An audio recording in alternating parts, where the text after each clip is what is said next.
Et bonjour tout le monde. Aujourd'hui, nous allons parler du nettoiement en forêt. En effet, dans de nombreux jeunes peuplements forestiers, il est très souvent nécessaire de réaliser de nombreux travaux. L'un d'entre eux est le nettoiement. L'objectif principal du nettoiement va être de travailler au profit de l'essence objectif, c'est-à-dire l'essence que l'on souhaite cultiver pour obtenir au final un peuplement où cette essence est la plus représentée. Alors, si j'ai bien compris, dans cette parcelle, vous allez faire ce qu'on appelle du nettoiement. Ouais, c'est ça. Vous pouvez m'expliquer exactement ce que c'est ? Mais en fait, le nettoiement, c'est une opération qui va consister à favoriser l'essence objectif. Donc la plupart du temps, dans nos régions, ça va être du chêne.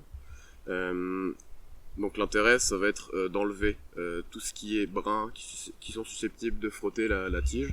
Donc pour éviter d'occasionner des dégâts à notre essence objectif. Ok, mais si vous enlevez tout sauf le chêne, c'est pas un peu moyen pour la biodiversité ? Pas vraiment, parce que en fait, on va essayer de réaliser un dosage dans chaque essence. Et on va quand même essayer de travailler au profit des essences comme le merisier par exemple. L'élimination des tiges concurrentes peut se faire de différentes manières. Par cassage, pour les premières interventions, c'est-à-dire quand les peuplements font moins de 2,50 m, par annihilation, pour les tiges de plus de 7 cm, ou alors directement à la débroussailleuse ou à la tronçonneuse. Donc dans ce cas présent, nous avons un chêne d'avenir.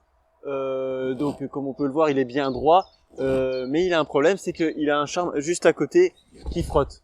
On appelle ça une branche frotteuse qui va user la partie de l'écorce de bois juste ici. Là, on va être obligé de le retirer. Vous avez vu que le diamètre est quand même assez important. On pourra pas venir avec la débroussailleuse, donc là, le principe, ça sera de venir avec une tronçonneuse couper cette partie-là. Les travaux de nettoiement se pratiquent dans les jeunes peuplements, du stade Gaulie au stade Perchy, à n'importe quelle période de l'année, même s'il est préférable de les réaliser hors feuilles. Les arbres étant de très petits diamètres, l'abattage se réalise simplement avec un trait de scie à l'avant, puis un trait de scie à l'arrière. Le nettoiement peut donc être un travail assez coûteux lorsqu'on ne récupère aucun produit, mais il est indispensable pour améliorer la valeur d'un peuplement à l'avenir. Ainsi, un nettoiement doit être raisonné. Il faudra réfléchir aux tiges que l'on retire. Par exemple, un charme dominé comme celui-ci ne gênera aucunement le chêne. Nous allons donc le garder pour favoriser le gainage de notre tige d'avenir. Au final, le nettoiement est un travail qui va permettre de diminuer la concurrence interspécifique au sein d'un peuplement. Toutefois, la diminution du nombre de tiges de l'essence objectif va être anecdotique.